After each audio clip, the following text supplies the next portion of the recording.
কুড়িগ্রামের নাগেশ্বরী ভুরুঙ্গামানি রুটের বাসের তল নামক এলাকায় ট্রাক ও মাইক্রোবাসের মুখোমুখি সংঘর্ষে শিশুসহ নিহত ৩।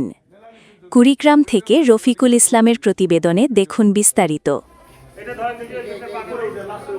কুড়িগ্রামের নাগেশ্বরীতে ট্রাক মাইক্রোবাস সংঘর্ষে এক শিশুসহ মাইক্রোবাসের ৩ যাত্রী নিহত।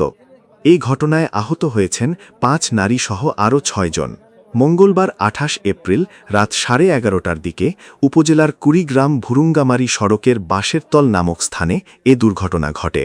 নাগেশ্বরী থানার ভারপ্রাপ্ত কর্মকর্তা ওসি আবদুল্লাহ হিল জামান এ তথ্য নিশ্চিত করেছেন।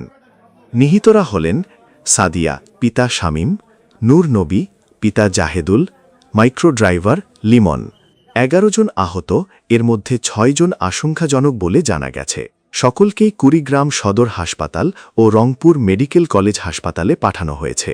ওসি আবদুল্লাহ হিল জামান বলেন, ভুরুঙ্গামারি থেকে ছেড়ে আসা একটি ট্রাকের সাথে কুড়িগ্রামের নাগেশ্বরী দিক থেকে আসা একটি যাত্রীবাহী মাইক্রোবাসের মুখোমুখি সংঘর্ষের ঘটনায় এক শিশুসহ ৩ জন নিহত হয়েছেন। আহত হয়েছেন ১১ জন। আহতদের হাসপাতালে নেওয়া হয়েছে। পুলিশ সড়ক যোগাযোগ স্বাভাবিক করতে কাজ করছে।